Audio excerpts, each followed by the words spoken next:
Good morning, Flat Earth community. Now, I will show on the camera in a second what I'm making this video for, so do not just be patient with me for a second. What I'm trying to get into, I just want to, see if we speak the same language per se. All right. It's just a talking point. Like, I'm not even trying to prove that the earth is a globe or anything. I just want to see if we can understand each other's models. Like, from my perspective, right? The claim is that the sun, like the earth is stationary and the sun just like moves around, like rotates around it, right? Like, if I'm being like unfaithful to that claim, somebody clarify it for me, right? I think I can understand that model. Now, the globe model is that the planet rotates and feeds and gets sunlight feeding throughout it as it rotates. So it spins, it spins. Some parts get suns and it spins, and then it doesn't get sun. So night and day, basically, right?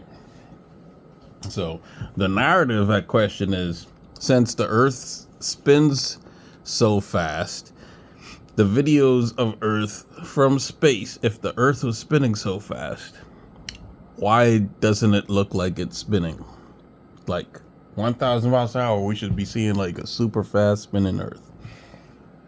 So this is where I want to see if we can find a way to understand the model. Like, even if you don't agree that it's a globe, just like, you just gotta put your mind, like, look at the model as if it was a globe without, like, agreeing that it's a globe, if you get my gist. All right, with that setup, let me make a reference. A car. If a car drives in a straight line for 100 miles per hour, and an hour passes and he was just driving 100 miles per hour for a complete hour, we would agree that the starting point of that car and the ending point after an hour would be a distance of 100 miles, right? That's the way miles per hour works. Okay. All right. Are we on the same page? Okay. Okay, now let's get to the globe stuff. Alrighty, we got a representative of the globe. My country is the Bahamas. We'll just use the air portion of the basketball to represent my country for this demonstration of what I'm doing.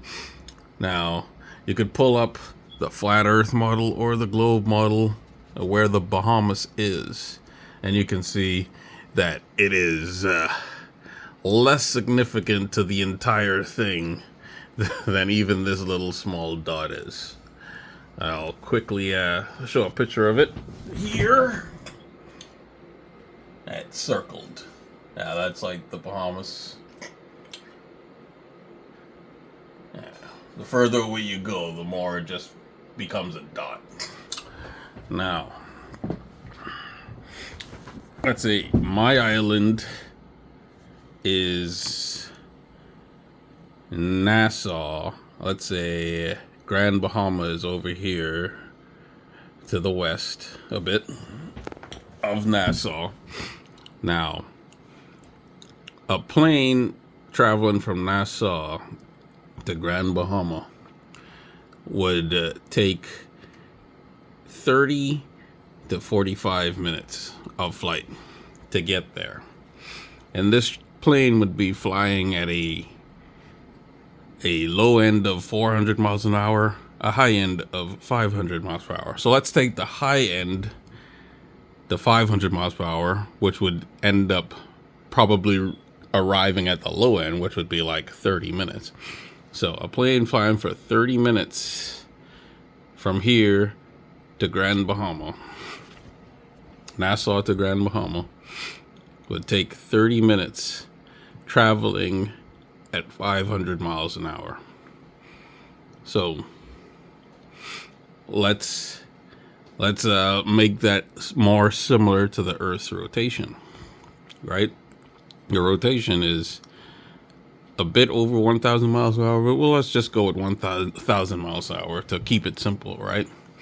So if we increase the speed of this plane from 500 miles an hour to 1,000 miles an hour, then that's like increasing the speed by double. So it should decrease the estimation time of arrival by half. So if it's moving 1,000 miles an hour, then it should take 15 minutes to get to the destination from here to here. So with that in mind, let's assume the planet rotated this way at 1,000 miles an hour. You're gonna observe, and then like this is the starting point and this is the ending point where it's going. So at 1,000 miles an hour, if the globe was rotating this way, this island should be over here after 15 minutes of observing it. So you could observe it for 15 minutes. It's moving at 1,000 miles per hour, but it barely moves after staring at it for 15 minutes. Now let's take it to the extreme. A day is 24 hours. So that would means this little speck here looking at you now, after 24 hours, as the Earth is rotating, it should be back to this point after 24 hours. Because, let's say the Earth is about 24, like I know the numbers are off, but it's close. Let's say it's about 24,000 miles, right? So, and the Earth spins at 1,000 miles per hour. So every hour you're cutting off 1,000 miles. So that's after 1 hour, 2 hours, 3 hours, and so on until you get all the way to 24 hours. And then it's a full rotation. So I hope that made sense. If that model, like and then like the whole point is if it actually is moving it at 1,000 miles an hour and the size is that big, could you really expect it to be like spinning like super fast, like you're just seeing a nonstop spinning ball? Because if it actually visually looked like it was spinning like that, then see how fast this keeps getting back to the center from me just spinning it this fast. That means days would be going by in seconds if you actually could visually see the Earth spin, and then before a minute passed, you keep seeing you've seen the same plot of land several times. So I hope the model makes sense. So, this isn't even to prove the Earth. Like I said before, it's not to prove the Earth is a globe, because it doesn't. It's just the concept of the model of the globe. If you understand the concept of the model of the globe, the narrative that the globe should be, like if you could observe it from space, that it should be spinning like visually fast. Like if you understand the model, that narrative should not be something that you use. Because if you use that narrative, it shows that you don't even understand the model itself.